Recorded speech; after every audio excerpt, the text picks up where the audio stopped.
Good evening, everyone. My name is Guy Harrington. I am the CEO of Hood Education. Tonight, in collaboration with the International Dyslexia Association, Hood Education is proud to sponsor tonight's presentation with Dr. Suzanne Carreker. Dr. Carreker is currently the Principal Education Content Lead at Lexia Learning Systems in Concord, Massachusetts, and was formerly the Senior Vice President of Innovation Solutions at Neuhaus Education Center, located in Houston, Texas.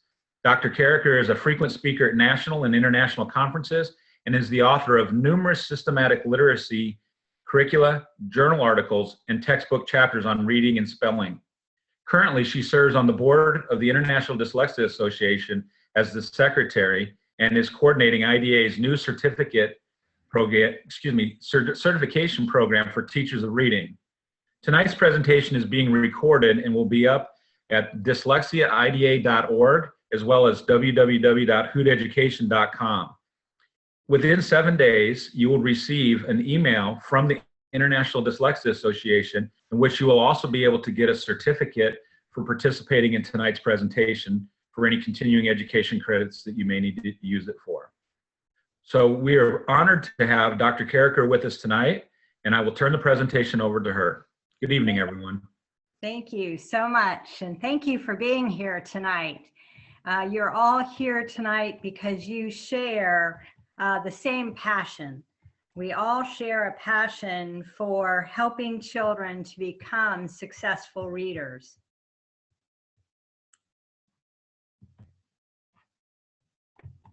Let's see, I don't seem to be able to advance my slide.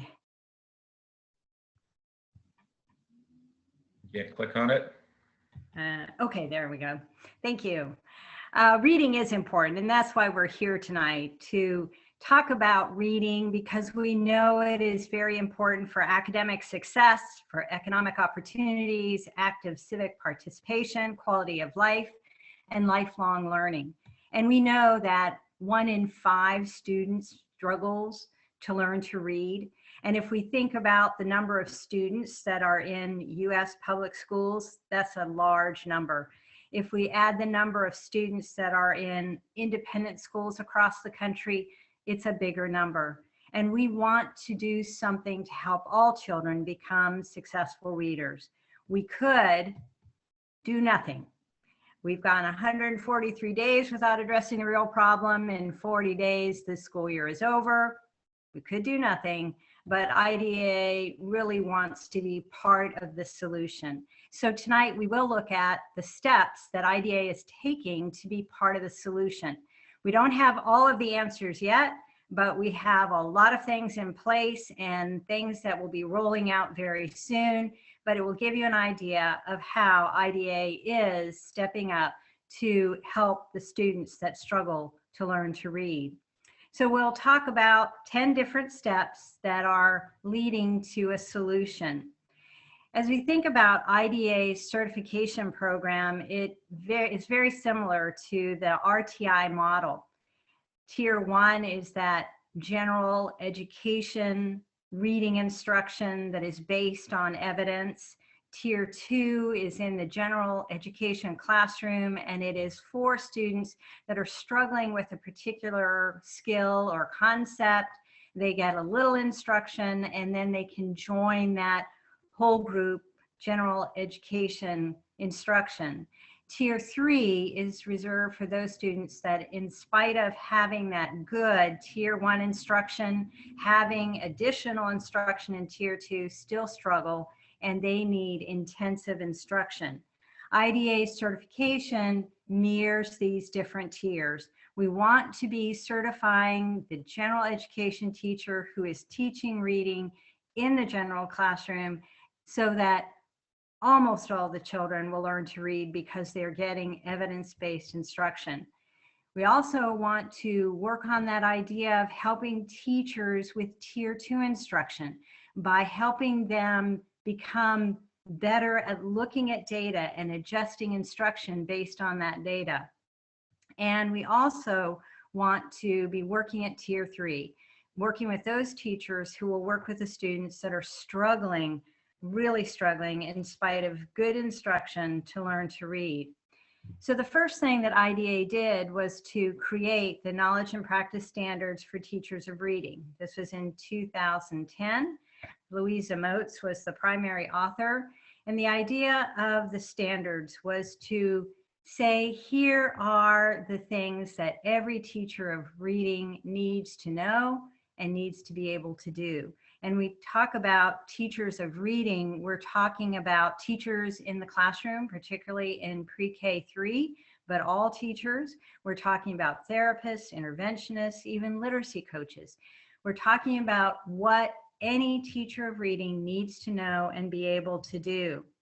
Why are standards important? Well, we know that standards do establish consistent guidelines that can be universally understood and adopted.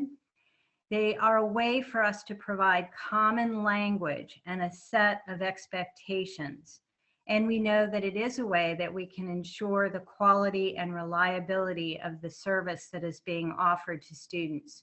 So standards are important for these reasons. We also want to promote quality reading instruction that is based on the standards. The reading instruction that IDA is promoting is called structured literacy, and it is based on the structure of language. We want to have teachers talk about the speech sound system of language, phonology, the writing system, orthography, the structure of sentences, syntax, the idea of meaningful word parts, prefixes, suffixes, roots, morphology, and meaning, semantics. We also want teachers to be looking at the organization of spoken discourse and written discourse so that students are able to read words, sentences, paragraphs, passages, and novels and textbooks. Structured literacy does integrate listening, speaking, reading, and writing, and in that way, it is a very multi-sensory approach to teaching language. The goal of structured literacy is deep levels of comprehension and expression that we hope will lead to lifelong reading and writing habits. We do believe that this instruction is important for all students and essential for students with dyslexia and other related difficulties that make reading difficult. The next thing that we did was to develop a certification exam for educators of reading instruction. Why a certification exam? Well, you can't teach what you don't know. We know that the standards are a way that we can measure the quality of a preparation program, whether that preparation program is in a university or whether it's in an independent organization that is working with teachers. The standards measure the quality of that preparation. Certification is a way to verify knowledge. The proof of that knowledge is in passing a standards-based exam. So the exam is called CERI, Certification Exam for Educators of Reading Instruction. And it was constructed with the help of Applied Measurement Professionals, Inc. This is an organization that works with many different industries in developing certification exams. We followed best practices as the exam was being created. The first thing that we did was to look at the IDA standards and form a committee that was known as the Task Analysis Committee. The committee looked at the standards and turned each of the standards into a job task. These job tasks were tasks that the knowledgeable and skilled teacher of reading would know how to do. We took the standards and we consolidated some, but we came out with about 75 different tasks that a skilled and knowledgeable teacher of reading should know and be able to do. The task list looked like this, looks very similar to the standards, but they really were turned into tasks that a teacher would know and be able to do. This task list was then turned into a survey. The survey was sent out to about 10,000 expert teachers. The idea of the survey was to have them look over the tasks and decide if these were tasks that were really important to the teaching of reading. So each of the 75 tasks were rated. How important is this task to reading? It was a very long survey, and we did have about 1,200 individuals who responded, completed the whole thing and responded. What we found when we looked at the responses was that every task was deemed to be important to the teaching of reading, and there was high agreement that all of these tasks were very important to the teaching of reading. So we knew that we had a good foundation for creating the exam. After the task analysis committee, and that committee represented people from across the country. It represented individuals who were in public schools, large public schools in urban areas, smaller schools in less urban areas. We had members who were speech and language pathologists, parents. We had a nice variety of people who served on that committee and all of the other committees. But after we looked at the survey and knew that all of these tasks were important to reading, we had verification from all of these experts. We convened an item writing committee. And this was a committee that started out with about 50 people, again, people from across the country who had experience teaching teachers how to teach reading. Each of the item writers was given 10 items to write. And I'll show you in a minute what those items look like, but the items covered different areas of reading. They were questions that had different cognitive levels that we were tapping into, and they were written for certain age groups. So some were writing items that might be for elementary, some for middle school. So there was a wide range of items that the writers were writing items for the test. So we really were covering everything that had to do with reading. After the items were written, and we had about 400 items total that were written, another committee was convened, and again, wide representation from across the country. This committee looked at each item and decided whether or not the item was measuring what it was supposed to measure, looking to see that it was grammatically correct and the information was correct.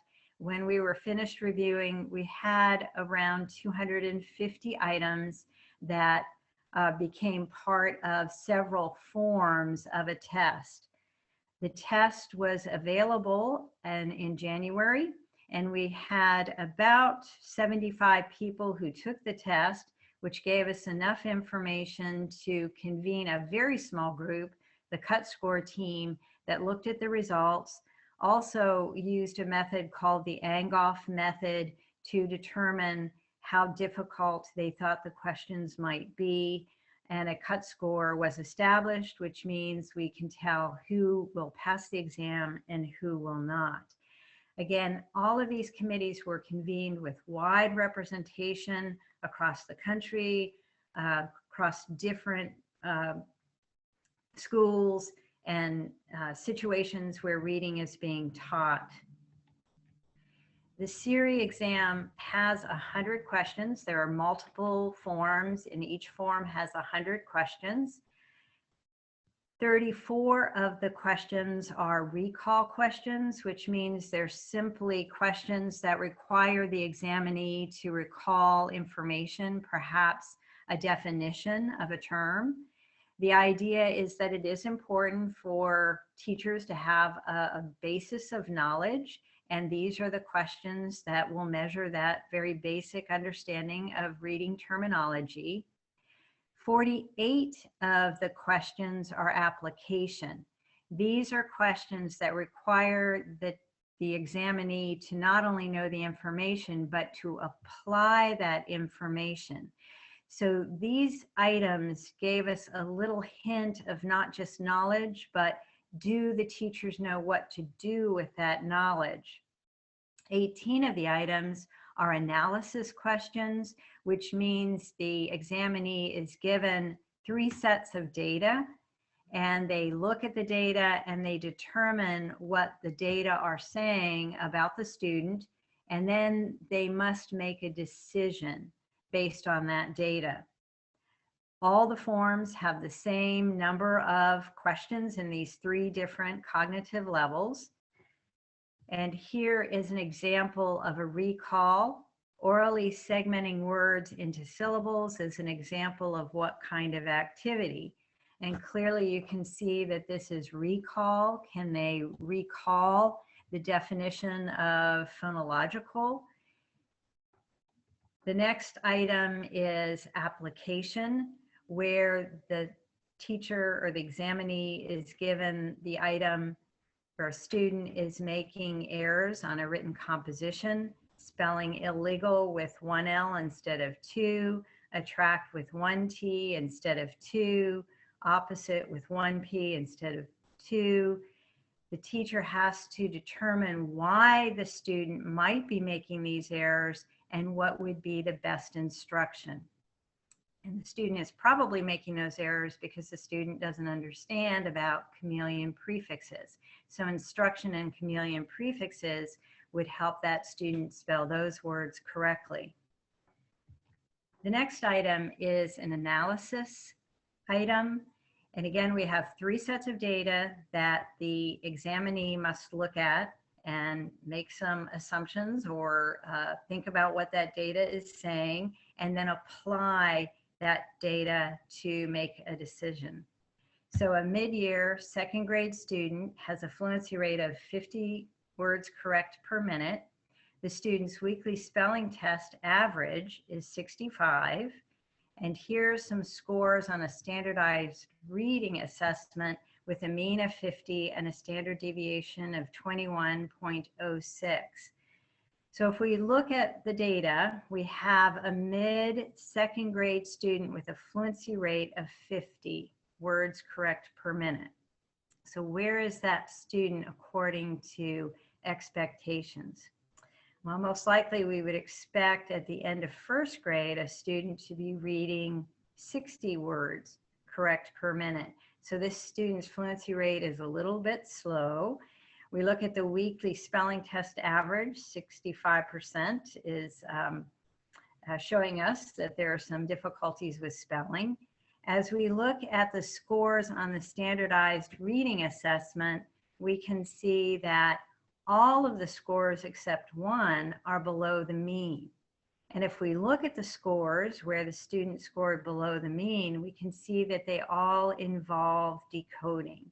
Spelling, word ID, word attack, vocabulary and comprehension are probably compromised because the student has to read the words in the passages for comprehension or read the sentences for vocabulary. Listening comprehension shows us that the student does have adequate language comprehension, but difficulty with decoding. So the examinee looks at the data, determines what the difficulty is for the student, and then must make a decision based on that knowledge of the student. While reading aloud, this student misreads the word steep as step. To meet the student's instructional need, the teacher should have the student A, look at the picture on the page to help cue the correct pronunciation of the word. Well, we know it may help the student read the word on this page with that picture, but it's not teaching them how to figure out similar words that they'll encounter later on. B, reread the sentence that contains the word repeatedly to improve fluency. We know this is a student that does need some work in fluency, but rereading the sentence is not going to help with the problem that he is demonstrating when he misreads the word steep as step. Listen to the teacher dictate the word, say the word, and segment the word into sounds. Again, it is a very important activity for students to be engaged in if they have difficulty with decoding, but that particular activity is not going to help the student understand why it's steep and not step. So D is the best answer. If the student were to identify the syllable type, the student could identify the vowel sound and read the word correctly. So you can see that the analysis items do take some time for the examinee to read and think about and then apply, but it is a way that we can look at their knowledge. Do they know what to do with data? And we have some idea of whether they know how to proceed in terms of instruction. To prepare for the exam, IDA has formed a partnership with Reading Rockets, and with the help of Reading Rockets has developed Reading 101, which is a self-paced professional development course that outlines what every teacher of reading should know. In other words, the course does align nicely with the IDA standards. There are 9 modules that align with the standards. They are available at no cost, and they can be used at any time that a teacher might want to access them. So it's one way that a teacher might prepare for the exam. These modules, the course could be used by individuals for teaching teachers, whether in a university setting or in other settings. There's a lot of rich information available in this course. And also IDA has several books on the website that are suggested as ways to prepare for the exam. The next step was to accredit organizations that accredit programs that are aligned with the IDA standards. So IDA accredited those organizations that are accrediting organizations. In other words, in that second part of the triangle, IDA accredited organizations that will then turn around and accredit programs that are aligned with the IDA standards. The accrediting organizations will accredit programs. Those programs will train dyslexia specialists either at the practitioner or the therapist level. The accreditation process looks something like this. First of all, there's a self-study where the organization is asked to see how well they align with the IDA standards. Then that self-study is submitted to a review committee that looks over the self-study and determines whether or not it is aligned with the standards and whether a site visit is warranted. Then there is a site visit. Once the site visit is completed, there are some forms that are completed. There's a review committee that looks over the site visit as well as the self-study and then determines whether or not the organization will be accredited. And then there is periodic review of these organizations once they are accredited. We are offering grandfathering for any graduates of programs that IDA has accredited. And right now, these are the programs that are accrediting programs that have been accredited by IDA. So any graduates of these programs are able to be grandfathered in for a period of 1 year. The grandfathering does require that the individual has had a practicum, and the practicum is a way to look at how well the examinee, the applicant, can apply data, knowledge, and evidence-based practices to evaluate progress and adjust instruction. It's also a way for the certificant to demonstrate their skill and see over time the refinement of those skills. It's a way for that certificant to demonstrate effective written and oral language communication. And it's a way of demonstrating high standards of personal and professional integrity and respect for all students. So practicum is a very important part of IDA certification. Why a practicum?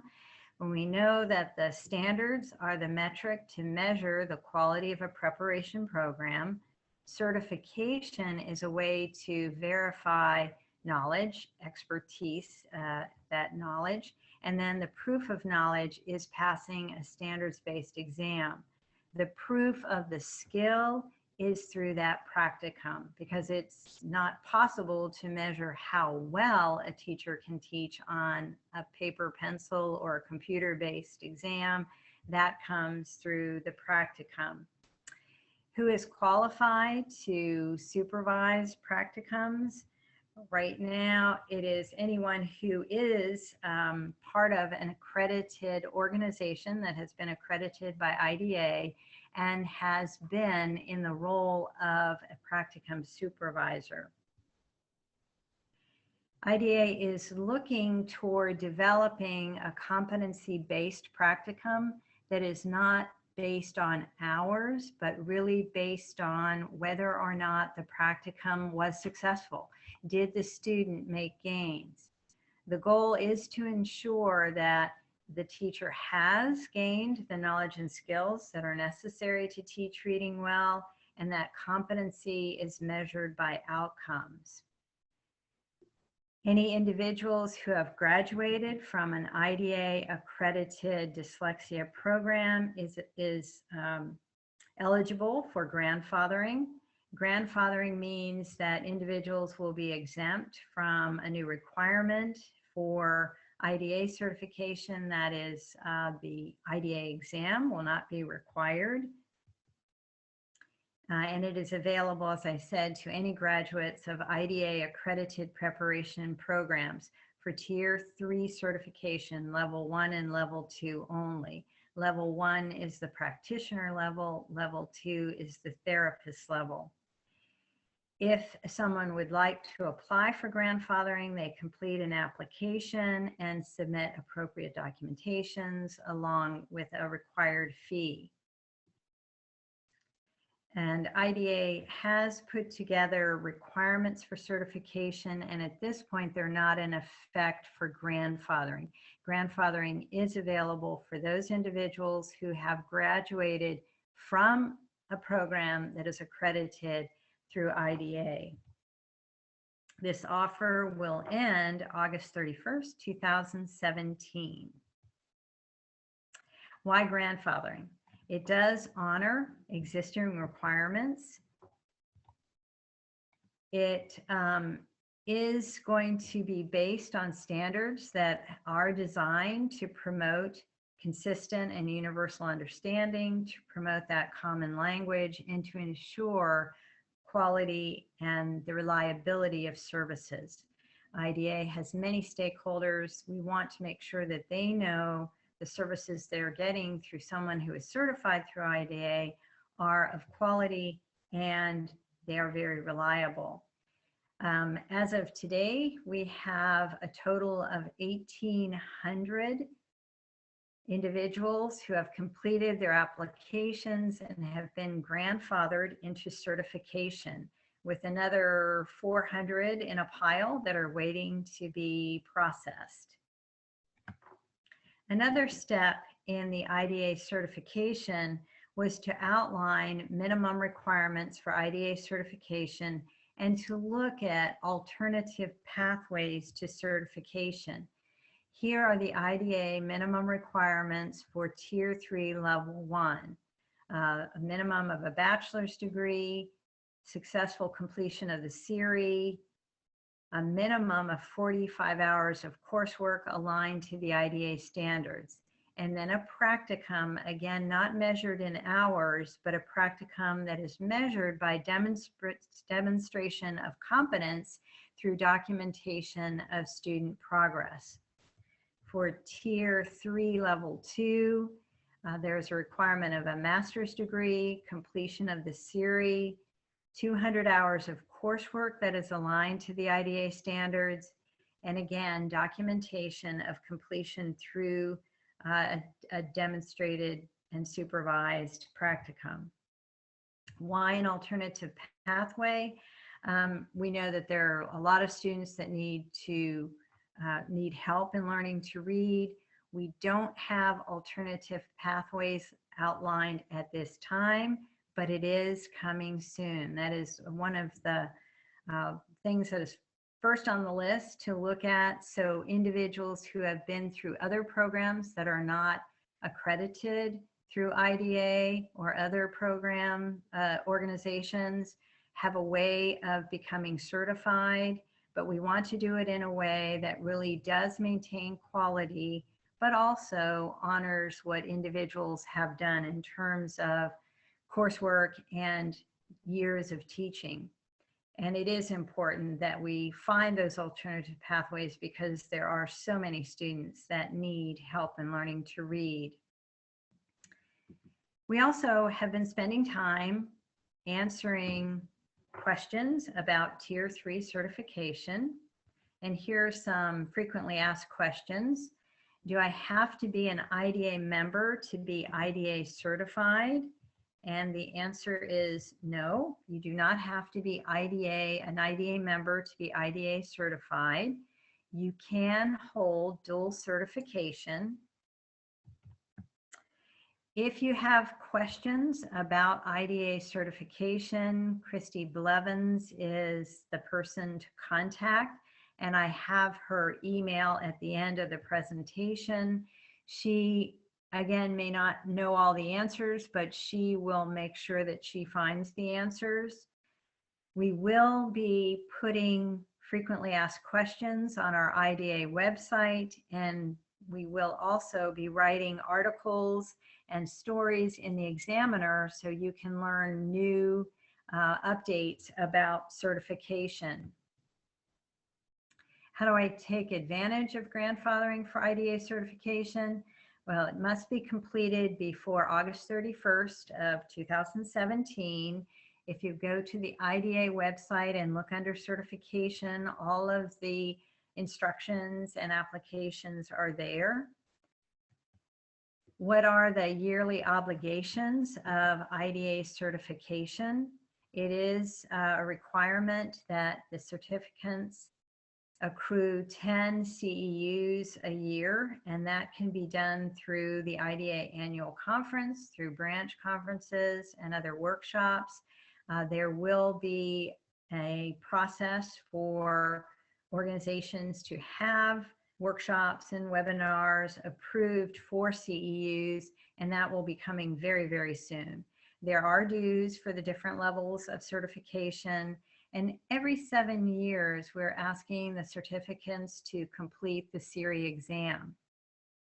Every year, we'll be updating all of the forms that are available. We'll update at least 10% of the items on each of the forms.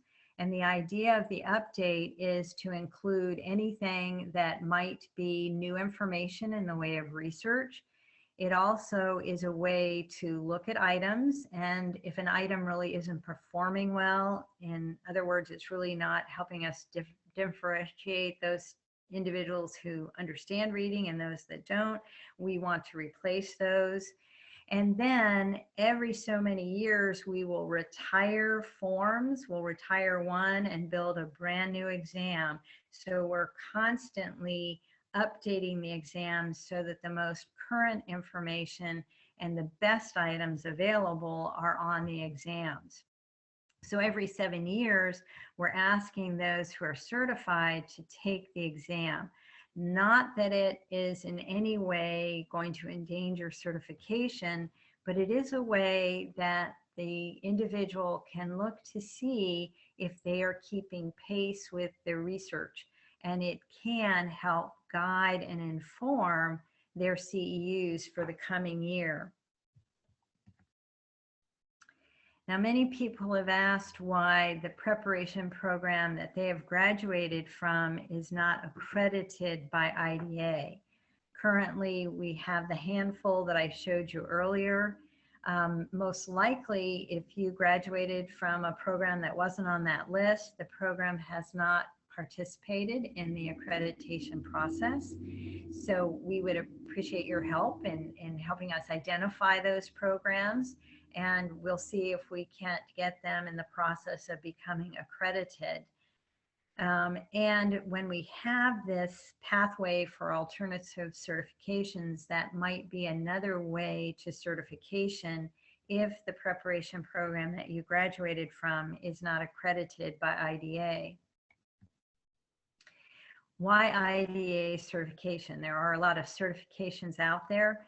IDA certification does provide an affiliation with one of the most recognized and longest established scientific organizations that has been dedicated to dyslexia and effective teaching of reading since 1949. We know that IDA certification provides an international standard for highly knowledgeable and skilled teachers of reading, so that IDA certification will carry a weight across the country and across the world. And we know that IDA certification provides valuable information to parents and to school administrators. We know it is a way that we can protect the public interest and promote confidence in the IDA brand. Again, IDA has been trusted for 67 plus years. The benefits of IDA certification: it does represent a level of excellence in the field of dyslexia education, and for the tiers of 1 and 2, it is a mark of the highly knowledgeable and skilled teacher of reading in the general classroom. It is a way to validate that an individual has met rigorous standards that are widely recognized and implemented. So we did that survey, and we know that what we're asking the teachers to do on the exam is what is recognized across the country as being best practices for the teaching of reading. An IDA certification will earn an individual prominent placement on the IDA virtual directory. We are in the process of creating that virtual directory, and it should be available sometime this year. The idea is that those who have IDA certification will be listed in a very prominent place. And this is where parents can go to find individuals who can help their children learn to read. This is where school administrators can go to find teachers who have been certified, or to verify that an individual has indeed been certified. And it's a way for individuals to advertise their services, and that idea of verifying qualifications. We do want to expand the certification from not just dyslexia, tier 3, and right now our grandfathering is for tier 3. Level 1 is the practitioner, level 2 is the therapist, but we want to make sure that we are expanding certification for the classroom teacher, both at tier 1 and at tier 2. Tier 1 is simply passing the CALT-QI. If a teacher in the general education classroom has passed the CALT-QI, they have earned tier 1 certification. We are hoping that this is a way that administrators can make hiring decisions. We're hoping that this exam at tier 1 will be a way to change the way universities are preparing teachers, so that they can talk about how many of their graduates pass the CALT-QI. So tier 1 certification, the only requirement is for the examinee to pass the exam, and they are certified at tier 1. Tier 2, also general education, requires an individual to pass the CALT-QI and then to be engaged in a 50-hour practicum. And this practicum is designed to help the individual look at data, understand what the data are saying, and make instructional decisions based on the data. We are looking to partners who will help provide the practicum for individuals who are interested in tier 2. Most likely tier 2 will be done at a district level or a school level, so that we know there is someone who is supervising the practicum in a very practical way in the classroom. Teachers are collecting data and making decisions about instruction based on the data. And Tier 3 dyslexia. IDA has a long history of that association with organizations that do an outstanding job of preparing individuals for Tier 3, but we know we need to get into the general education classroom because we can prevent a lot of reading difficulties if we get in early. We are calling Tier 3 the Certified Dyslexia Practitioner Therapist. Again, the practitioner is level 1, the therapist is level 2. Tier 2 is the Certified Structured Literacy Interventionist, a general education teacher who has successfully completed a practicum of about 100 hours that is focused on looking at data and making instructional decisions based on that data. And Tier 1, the Certified Structured Literacy Teacher, which we hope every general classroom teacher will become through their universities or their school districts, insisting that this is something that they want their teachers to have. We are re-engaging the Center for Effective Reading Instruction. The Center for Effective Reading Instruction, which is also called CIRI, but with just one E, is going to be the certification body for Tier 1 and Tier 2, so that it is definitely going to be dealing with general education. IDA will be dealing with certification for the dyslexia specialist. And we are really very close to reorganizing CIRI, and that should be coming up very soon. So watch the Examiner and the website, and you will find more information about that very soon. The rule of CIRI is coming soon. How it will interface with IDA, how it will be governed, all of that will be decided very, very shortly. And then we also want to inspire individuals, inspire schools, inspire school districts, inspire universities with the possibilities of certification. For several years, IDA has been accrediting universities, and many of those university programs have been programs at Tier 3. We are really, really wanting to get into the pre-service level where those general education teachers are being prepared. We do see the exam as a way that we can change the way teachers are prepared in our schools of education by requiring that their graduates take the exam.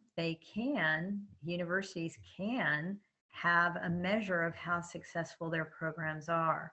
It also is a way for us to be able to look at preparation, teacher knowledge, and follow those teachers into the classroom and look at teacher knowledge and student achievement. So we have lots of possibilities as we work with universities.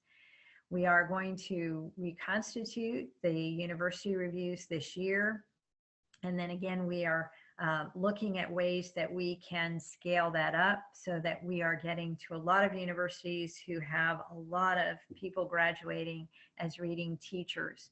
We also want to look at exciting things that are happening across the country. Exciting things are happening in Philadelphia, Pennsylvania, where the Philadelphia School District is looking at requiring all of their hires to take the IDA exam, the CIRI, which means that administrators have confidence that these are people that know about teaching reading. Exciting things are happening in a school district right outside Houston, where a very visionary superintendent has required his building principals and literacy coaches to take explicit structured literacy instruction and pass the CIRI, the exam. these individuals will be working with teachers, and it's a 5-year plan. They'll be working with teachers, and the teachers in turn will be required to take the CALT-QI exam. There are exciting things happening in Mississippi and many other states, and we want to be telling these stories again through stories in the Examiner and through our conference. Lots of ways we want to inspire. So stay tuned for those stories that will be coming along. And again, we want people to share them with others so that we can scale up and make a difference. We want to be part of the solution. We want every teacher to be a highly knowledgeable and skilled teacher of reading. If every teacher is a highly knowledgeable and skilled teacher of reading, we know that every child will become a successful reader.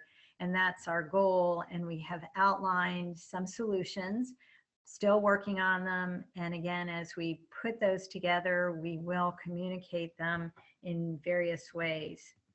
So thank you. And I know that we now have some time for questions. Hi, Dr. Carreker. So we have some questions that have been coming in. The first one, can a university program offer structured literacy courses before earning IDA accreditation? Yes, they can. They can begin working with structured literacy. We would recommend they look at the Reading 101. They can begin teaching it before they are accredited, yes. Thank you. Who provides the supervision for the practicum if not working through one of the grandfathering programs? We will be reaching out to different organizations that have done a lot of work in schools and districts looking at practicums. So we will be forming partnerships with people who have a long history of providing that service. Thank you.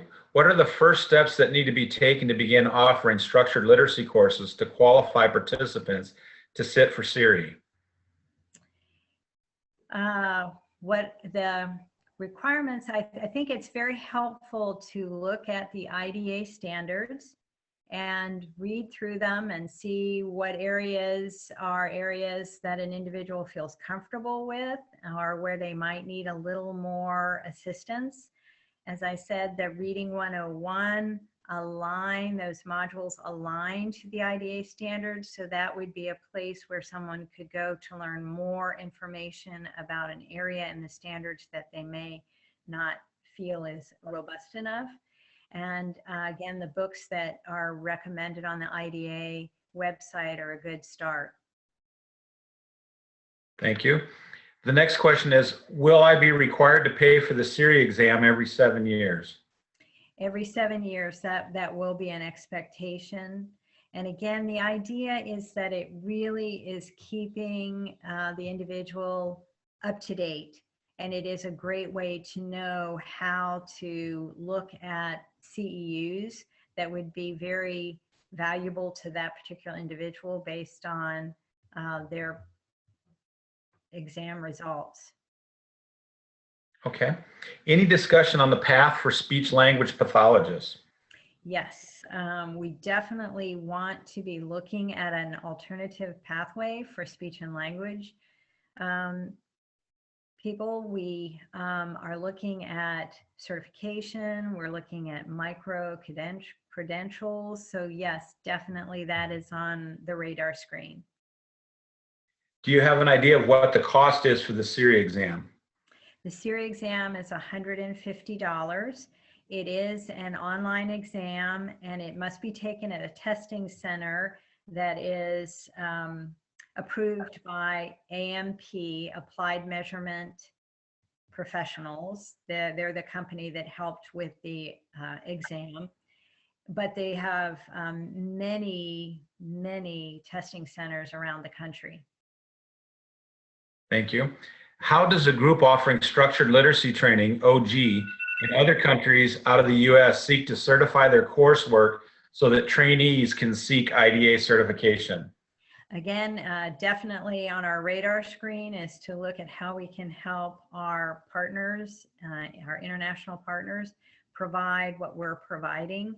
It may be we will have to have a different exam. We may have to take the exam and have different cut scores. We're examining all of the possibilities, but we will be working on that and have something to offer the international partners.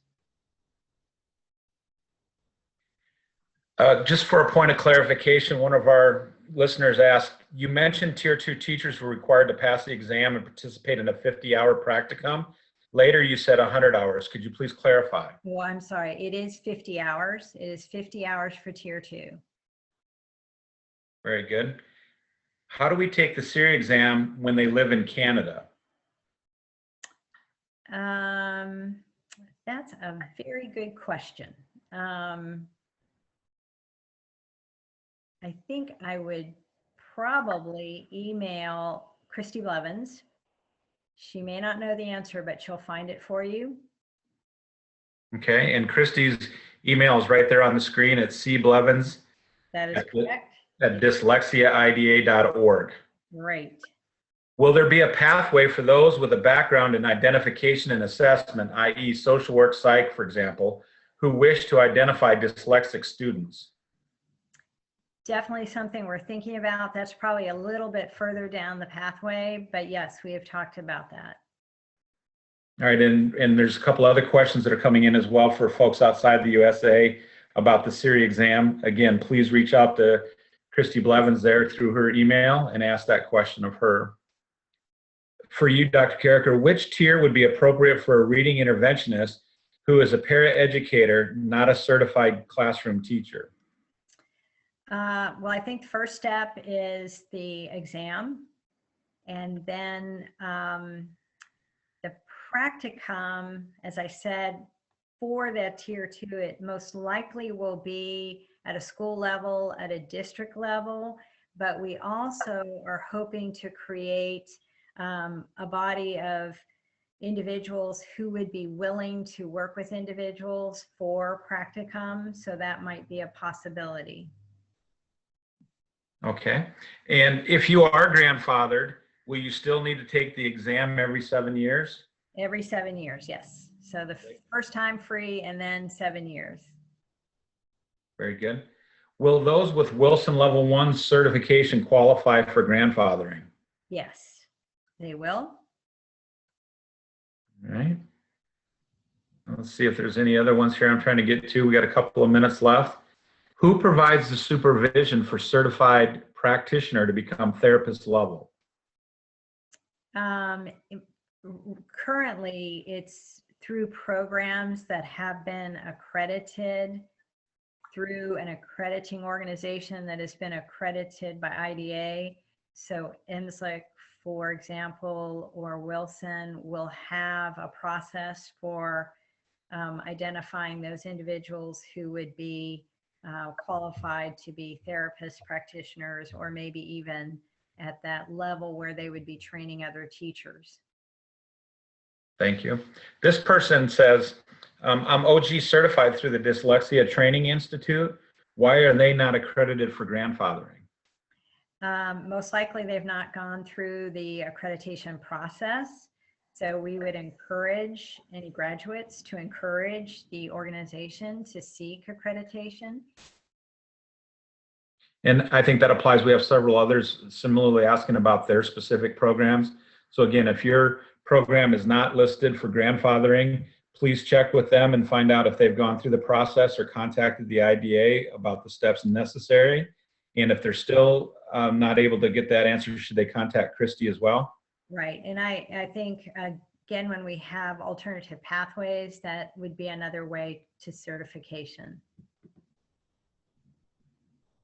So, and to clarify, I cannot become a dyslexia therapist, Tier 3, Level 1, without a master's degree, is that correct? Tier 3, Level 2 requires a master's. Okay.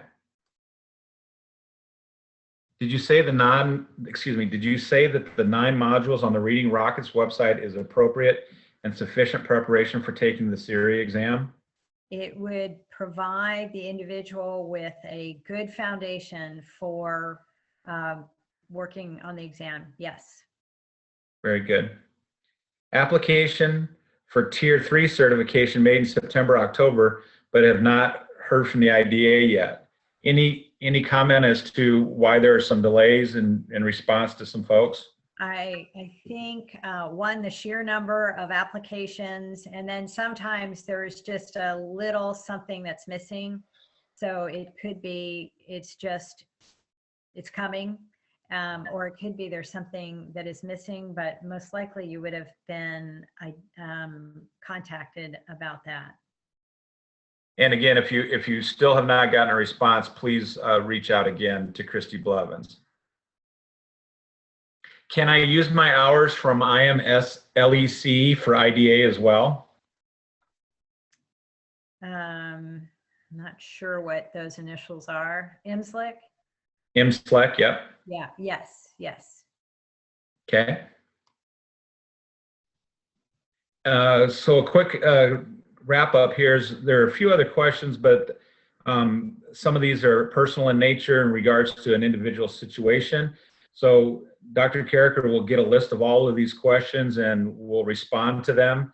And then we will post them on the IDA's webpage as well as at hooteducation.com. Yep. Along with the transcripts from tonight's presentation, a copy of the slides that Dr. Carreker has used, and the Q&A responses.